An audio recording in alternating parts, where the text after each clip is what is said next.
Hey guys, how you doing? Steve Laugh here. Sunday, November 2nd. We're expecting 3 to 6 inches of snow. So I guess the winter is here.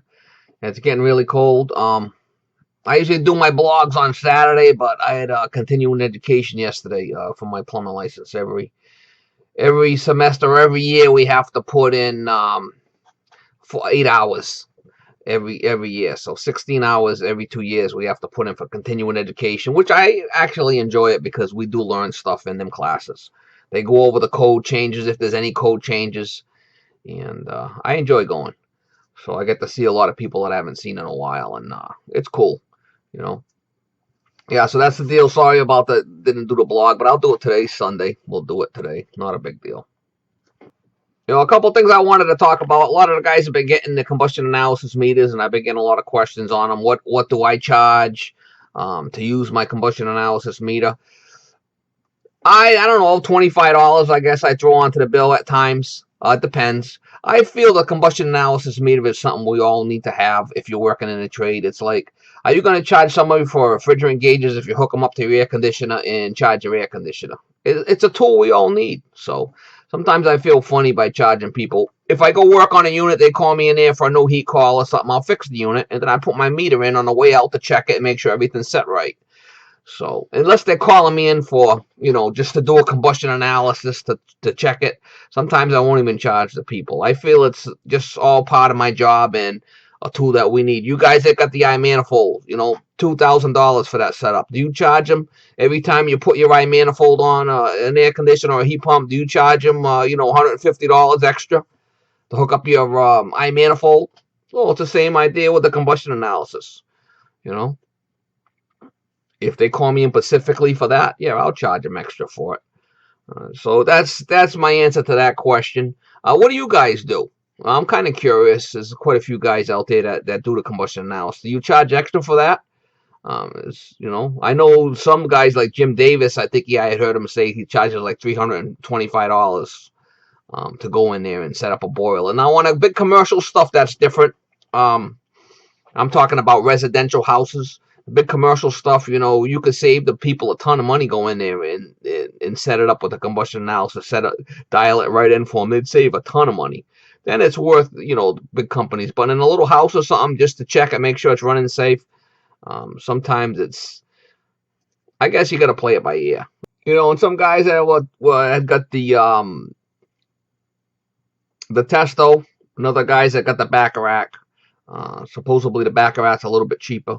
But, True Tech Tools has the Testo 320 pretty cheap. It's like $1,100 with the printer and everything, which is a lot cheaper than you can get it on Amazon or one of those.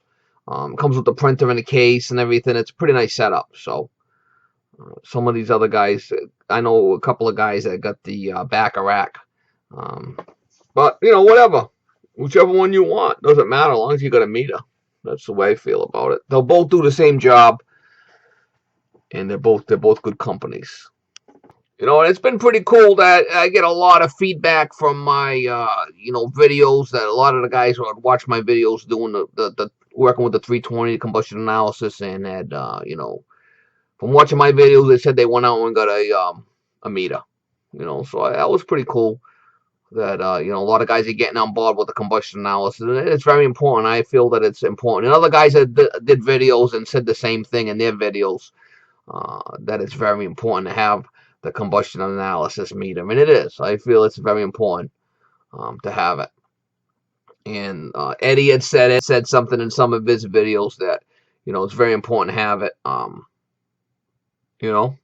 some of the guys that have been around for a while that have the meters, they can see, what they can do for you. Now, a homeowner and something like that, you wouldn't be getting a combustion analysis meter. It's more for the working guys that are out there to have. It's not really worth it for a homeowner to buy a meter like that. If that was the case, you're just better off just hiring someone to come in to check it for you once a year or something. That's what I would do if I was a homeowner.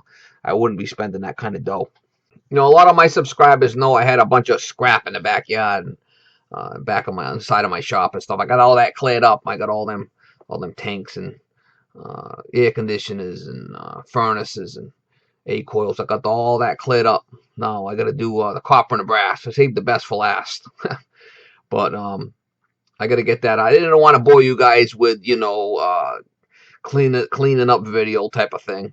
But I will get some shots of the copper and brass as I got it all, as I take it out. I did pretty good, I separated all the condensers and pulled the compressors out and cut up all the coils and cut all the ends, all the metal off it, all the little tubes off it, and separated it. Took the motors and the compressors in separate, and all the tin went in. Prices are down right now, but copper and brass, you can still get a decent amount for number 1 and number 2 copper. I think it's up like $2.50 a pound, so I got quite a bit. I got a lot of faucets I got to take apart, and I'm going to kind of do that like in between. If I'm a little slow, I come home early one day or something, and I got a little time out, I'll do some scrapping. But I'm trying to get it ready. I had too much stuff back there. It was bad. It was bad, but it's all cleaned up now, and glad to get that glad to get that done, and I'm ready for more. It's not worth it for me to go back and forth to the dump every time I got a water heater or a furnace or an air conditioner in the back of the truck. It's not worth me taking a trip back and forth to the junkie. You're better off just throwing it in the yard at the end of the day, and when I get a whole bunch, I just take it in once a year or something, clean up the whole area. I got plenty of space back there, so I'm not worried about it. So that's the deal with that. Yeah, I got a kind of a question for you guys. What's the one tool that is your best tool that's got you out of more jams than anything else? I can say by far it's my little grinder that I use with the cutoff wheel. That little grinder has got me out of more jams that I was been in than any other tool that I have. Yeah, I got a lot of tools. There's a lot of good specialty tools that you need, but there's got to be one that's always like your favorite tool that got you out of a lot of jams. And mine by far is the grinder for cutting cast iron, cutting faucets off I couldn't get off. I guess I could have did it with a hacksaw and stuff like that. Not a hacksaw, but a sawzall. But for the most part, the grinder saves me a lot of times. So just curious what you guys think, and what your thought is your favorite tool that got you out of a bunch of jams. Just curious. Little discussion here we could do. And I always say to all my loyal subscribers, if you guys got any questions for me, just give me a call on the phone. I talk to quite a few different people all over the country, and sometimes they have questions for me, sometimes I have questions for them. But that's what YouTube's all about, bouncing things off each other. Nobody's a super tech. Certain guys are smart in certain areas, but not in every area. So if you guys got any questions about something that I'm working on, if I can help in any way, I will. Well, I'll try my best, I should say. So don't hesitate to call. And I kind of like talking to different people all over the country. And I appreciate all the calls that I have received, and all the positive feedback that I get from a lot of the guys. It's a cool thing that the guys appreciate what I'm doing, and because the YouTube's not an easy place. It's a lot of work to do YouTube videos. For what you get out of it, you gotta really enjoy doing it, or it's not worth it. It's a lot of work, especially if you're gonna edit the videos and stuff. It's a lot of work. So I appreciate it, guys. And if you need my help, or just give me a holler, I'll help you. Yeah, I'm getting quite a few new subscribers. I'm talking to the new subscribers and the old subscribers. It would be nice for you guys to leave comments and get involved with the channel. I always say my channel's about my subscribers, and that's why I do this, is for the subscribers. So it would be nice to interact with you guys and leave some comments, and we'll get to know each other through the comments.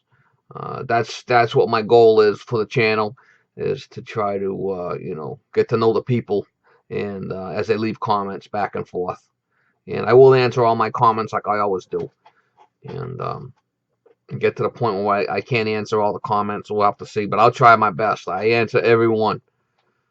Unless you get some jerk come along and start trying to start a bunch of trouble or something, that's a little bit different. I deal with that a little differently, but I'm trying to keep my channel entertaining as I can. It's not always easy doing a video. Sometimes it's a little tough, but I'll try to bring some decent stuff. You know, if the video's trashy, I won't post it.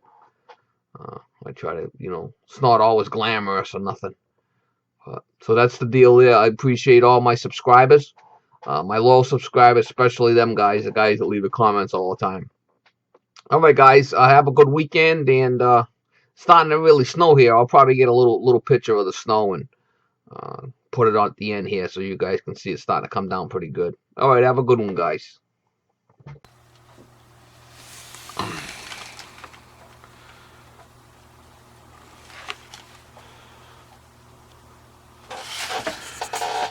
We're starting to come down now, so just starting. It was raining all morning, just starting to accumulate. This saying 3 to 6, so we'll see. We will see.